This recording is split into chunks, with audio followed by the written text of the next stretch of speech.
Hello दोस्तों, 7 जून का current affair start करते हैं। आपका BYIS में वेलकम है।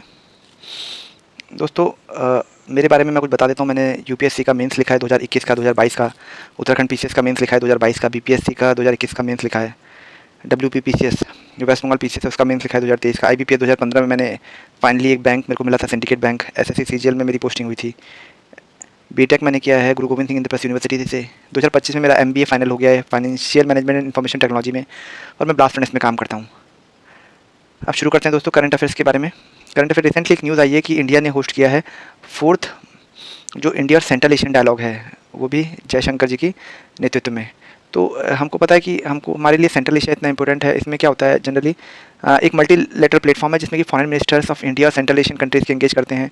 ये एक 201G करके एक समरकंद एक सिस्टम लॉन्च हुआ है जहाँ पे कि स्ट्रेटेजिक पॉलिटिकल और इकोनॉमिक कॉपरेशन इंक्रीज होगा। इसमें मेजर आउटकम्स क्या थे इस मीटिंग के, कि काउंटर टेररिज्म कॉपरेशन किया जाएगा। जैसे रिसेंटली आप देख ही रहे हैं कि पहलगाम हुआ है, उसके अलावा बहुत सारे टेररिस्ट अटैक हो रहे हैं हमारे नेबरहुड में। तो एक UN कम्प्रिहेंसिव कन्वेंशन और इंटरनेशनल टेररिज्म को अडॉप्ट किया जाएगा। रेयर अर्थ मिनरल और क्रिटिकल मिनरल के केस में एक इंगेजमेंट और एक्सप्लोरेशन की जाएगी। कनेक्टिविटी इंक्रीज़ की जाएगी ट्रेड फैसिलिटेशन के लिए। जैसा आपको पता ही होगा, इंटरनेशनल नॉर्थ साउथ कॉरिडोर जो है एक बना के रखा है हम लोगों ने सेंट्रल एशिया के थ्रू यूरोप के साथ कनेक्ट करने के लिए। फाइनेंशियल और डिजिटल इंटीग्रेशन होगा। हेल्थ और ट्रेडिशनल मेडिसिन के केस में कॉपरेशन किया जाएगा। एनर्जी टेक्नोलॉजिकल पार्टनरशिप की जाएगी।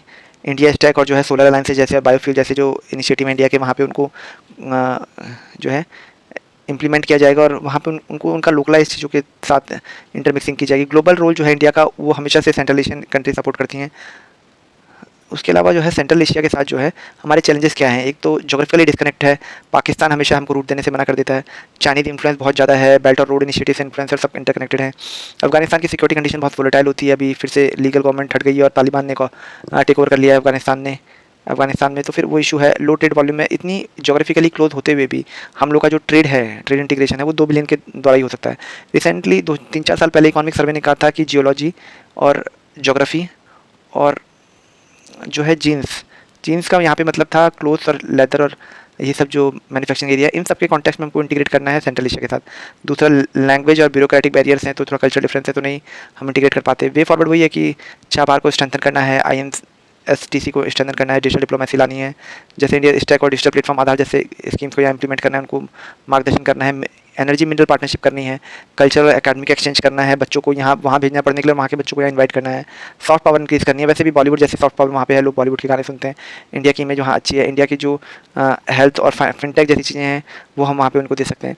तो बेसिकली अगर हम लोग ज़्यादा इंटीग्रेट करेंगे उनके साथ, हिस्टोरिकली हम लोग का जो है, जैसे बाबर है और ये मुगल्स हैं वो वहीं से आए थे, तो हम लोग जो है समझ सकते हैं कि दूसरा USSR के टाइम पे जो है बहुत अच्छा कॉपरेशन था उस एरिया के साथ।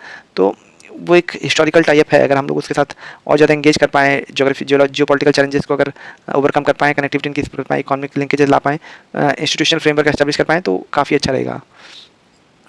नेक्स्ट न्यूज़ है दोस्तों कि क्वांटम कंप्यूटिंग ने जो है अभी ग्लोबल अटेंशन ड्रॉ किया है, जबकि गूगल, IBM और चाइना की ज्यूजैंग ने 100 क्यूबिट को अचीव किया है। अब देखिए, क्वांटम मैकेनिक्स आप जानती हैं कि जो मैकेनिक्स क्वांटम लेवल पे, या मतलब इलेक्ट्रॉन, प्रोटॉन और उसके सब एटॉमिक लेवल पे होती है जो फिजिक्स, उसको हम क्वांटम फिजिक्स या क्वांटम मैकेनिक्स बोलते हैं। यहाँ पे सुपरपोजिशन और इंटेंगलमेंट के कुछ जो प्रिंसिपल हैं वो फॉलो होते हैं, जो कि रिचर्ड फेमन ने दिए थे 1981 में। तो यहाँ पे जो है अभी रिसेंटली क्या हुआ है कि जो एक क्यूबिट की फ्रेजिलिटी है, क्यूबिट का क्या होता है कि जैसे नॉर्मल बिट होती है वो होती है 0 और 1 की फॉर्म में, क्यूबिट क्या होता है कि 0 और 1 सेम टाइम पे हो सकता है। तो ये बहुत फ्रेजाइल चीज़ है। तो इसमें क्या है कि error correction, scalability, infrastructure cost जो है, ये इसके चैलेंजेस थे। तो अभी इसमें जो है अभी रिसेंटली चाइना, US और EU और इंडिया मिलके एक क्वांटम मिशन लॉन्च किया था 2020 में, जिसमें कि future invasion tolerant quantum computer, जिसमें कि मिलियन ऑफ क्यूबिट जो है वो 2040 तक बनाने की बात हुई थी। उसके अलावा इसका फ़ायदा एप्लीकेशन तो वही है क्वांटम मैकेनिक्स का, कि ड्रग डिस्कवरी में, मटेरियल साइंस में, ऑप्टिमाइजेशन, साइबर सिक्योरिटी में, हाई प्रिसिजन सेंसिंग में काफ़ी काम देगा ये सब। तो ये रिसेंटली जो थी ये क्यूबिट्स 100 क्यूबिट्स के ऊपर बन चुकी हैं अभी तक। तो ये एक न्यूज़ थी दोस्तों। एक न्यूज़ है, एक जब अलग सी न्यूज़ है, बहुत एग्ज़ाम में तो मुश्किल आएगा, लेकिन एक समझने के लिए और एक कंपैरिजन के लिए एक अच्छी चीज़ है। जैसे हम लोग यहाँ इंडिया में एलिफेंट्स की काफ़ी रिस्पेक्टेबल एक एनिमल बोलते हैं। जो वाइल्ड लाइफ कंजर्वेशन एक्ट है उसके अंडर शायद शेड्यूल 1 या 2 में आता होगा एलिफेंट की, इसको आप मार नहीं सकते, और एक काफ़ी लीगल एक स्ट्रिंजेंट पेनल्टी मिलेगी अगर किसी ने भी कुछ वो किया। लेकिन सेव वैली कंजर्वेशन में, जो सेव वैली कंजर्वेंसी है जिम्बाब्वे में, तो वहाँ पे उन्होंने 50 एलिफेंट्स को मारने की परमिशन दे दी है। वहाँ पे 800 एलिफेंट रखने की कैपेसिटी थी, लेकिन 2550 एलिफेंट रखे जा रहे हैं। तो वहाँ ह्यूमन वाइल्ड लाइफ कन्फ्लिक्ट हो रहा है, रिलोकेशन के एफर्ट जो है सब फेल रहे, ड्रॉट आ रहा है, क्लाइमेट चेंज आ रहा है, तो इससे हैबिटाट पे प्रेशर इंक्रीज हो रहा है। तो उन्होंने कहा 50 एलिफेंट को मार सकते हैं। तो एक अलग न्यूज़ थी, हम लोग के यहाँ जनरली ऐसी न्यूज़ कभी आएगी नहीं। दोस्तों रिसेंटली नेक्स्ट न्यूज़ की तरफ चलते हैं। रिसेंटली काफ़ी हल्ला हो रहा था कि 2019 के बाद हम हमारे प्राइम मिनिस्टर हर बार G7 में जा रहे थे, लेकिन इस बार कनाडा में था, तो शायद ऐसा था कि इनविटेशन काफ़ी लेट से मिला, लेकिन फाइनल इनविटेशन मिल चुका है।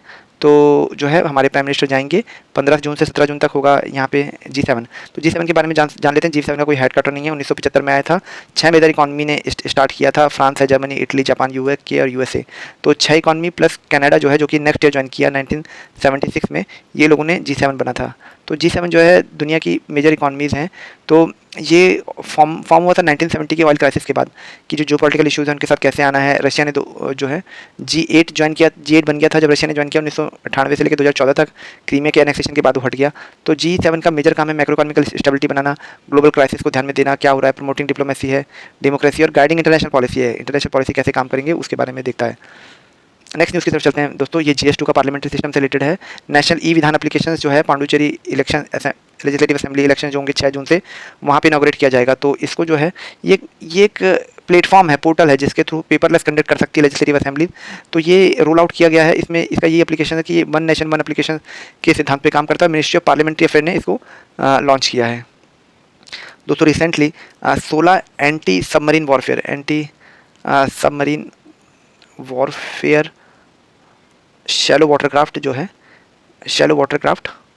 ये लॉन्च होंगे, और उनमें से पहला जो है anti submarine warfare shallow Warcraft जो है INS अरनाला जो है लॉन्च हुआ है, और विशाखापट्टनम में इंडियन नेवी को मिल चुका है। तो इसमें 15 और आएंगे अभी।